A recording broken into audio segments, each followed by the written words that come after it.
So yun, meron pagtapos ko magluto, actually nagpaluto lang ako, saka kumuha akong laundry kaya nagluto ako dito sa shop. Hindi ako magjo-duty talaga ngayon. Pero may dumating kasi kanina bago ako umalis. Isa silang buong family. So as usual, ang bumili na naman hindi na may kung ano yung nakita nila pagtingin nilang ganun, pak, tinignan agad yung EcoSport na white. Wala na, bibili na agad. John. One shot po yung EcoSport natin na black edition. Color white na EcoSport. So guys, ganun. I-feature ko pa lang yun actually sa Monday. Kaso lang, wala, hindi talaga nag-aabutan ng mga unit natin. So pasensya na po kayo. Ang bumili, OFW na naman, kausap yata nila, ka-video call nila. So parang candy lang sila bumili ng ano. Yung white na yun, if I'm not mistaken, kinuha yun nila Nico. Yun yung pinaka matindi naming EcoSport. Bakit? Ang tinakbo nun, original mileage 21k. Lahat doon may markings. So ngayon, dahil kahit bago yun at talagang brand new type yun na 21k, syempre alam nyo naman dito sa atin, kabisado natin yan. Yan ang ulam natin araw-araw, EcoSport Fiesta Focus eh. So syempre kinalibrate natin yung mga computer noon and everything. Tapos sinukat natin yung mga clutch. Hindi na kailangan palitan dahil brand new. Halos brand new din nagamit. Napakaganda ng clutch system. So sold na yata yun. So hindi ko alam eh, nag-test drive sila eh, palabas na ako. Kailangan akong umuwi agad at magpapapunta kami sa... Ay nako John, patay ka, ikot tayo ulit. Ikot. Nakalimutan ko yung lab result ng hospital. So ikot ulit tayo dyan. At nakalimutan ko. Alam ba kung saan ko nilagay? Parang dun yata sa lamesa ko. Hindi ako pwedeng wala nun. So yun lang. At mukhang masasolve na yung natin, EcoSport na white. Sayang hindi ko talaga na-picture. Gusto ko i-picture yung kasi napaka wasa rin nun kaso wala. Tapos ito gamit natin yung orange natin. Yung kinuha natin, yung pinatowing namin dahil napakabagal umandar. Ayan, walang ka-error at napaka-goods. Okay ba dyan? Sure. Ilan Goods tinakbo? na goods. 30 no? Opo. Etong orange natin na black edition is 30k mileage. So ito yung si Sir, yung 5 yung kotse niya. So tawag dito, mukhang nagawa na natin at na-upgrade yung kanyang parts na may problem, yung kanyang buong tranny at ang kanyang buong ABS system. So sarap i-drive, walang kahit anong kalampag guys. Kaya papakita ko sa inyo. Yan Ang maganda kasi sa EcoSport, ba't maraming dati wala nang bumibili ng EcoSport kaso kasi explain ko sa inyo kung bakit explain ko sa iyo John pakinggan mo meron ako na rin 400k. Ang bentahan ng EcoSport depende sa variant sa year 350 to 400 mga ganyan. Ngayon kung meron kang ganun, ano mabibili mo? Toyota Fortuner, Toyota Innova, mga year. Ang year mga 2000, siguro 2009 o 2010 na Innova na diesel matic. Maganda, talaga namang maganda, wala kang masasabi doon. Sa matic nila umabot 550 mga ganyan. Sa 2010 So itong unit na to, parang to John? Anong year ba to John? 2017 yata ito? 17 po to. Ngayon ito 17, 350 to 400 din to guys. Ang pinagkaiba nila, surplus kasi yun, second hand pa rin mabibili yung ibang brand.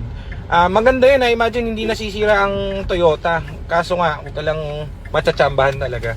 Pero syempre, it's a second hand unit. So ito kasi syempre yung EcoSport natin, same yung value niya. Tapos, ang pinagkaiba, pag galing sa atin palit na yung bagong tranny, refresh na yung engine.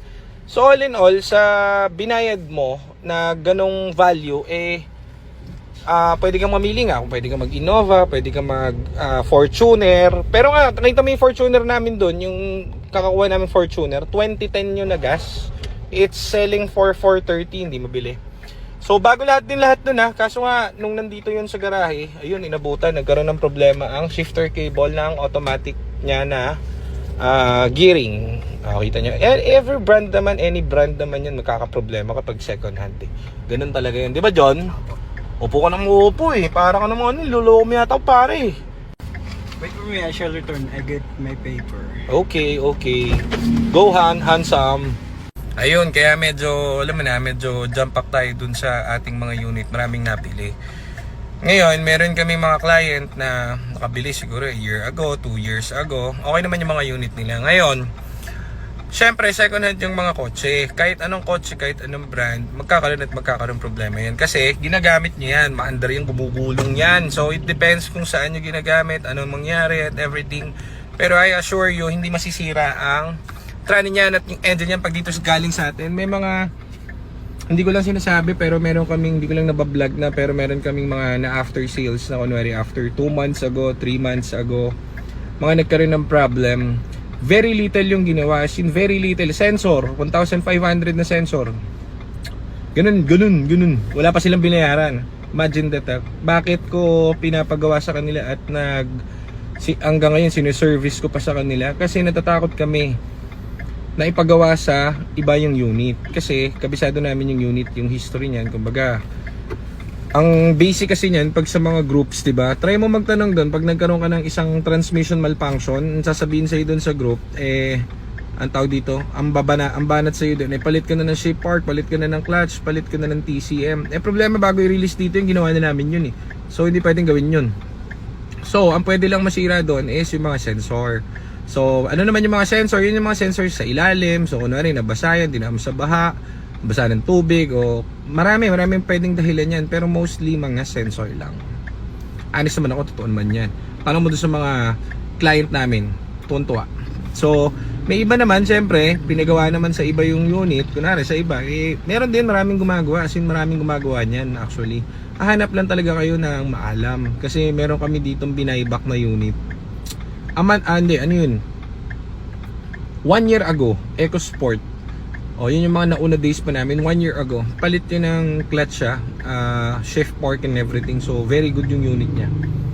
Ang nangyari doon, di binili niya, no? Nag-message sa amin ulit, mag-upgrade daw siya ng unit at pwede raw ba ibenta ulit sa amin. So syempre, kung galing sa amin yan, matutuwa pa kaming bilhin yan kasi alam namin ng history niyan. So isipin mo sa 1 year mo na ginamit yan, bibiling ko pa rin. Bakit? Kasi yung history nga nun, alam namin yung pinagkagawa, makita pa lang namin yung plate number, alam na namin.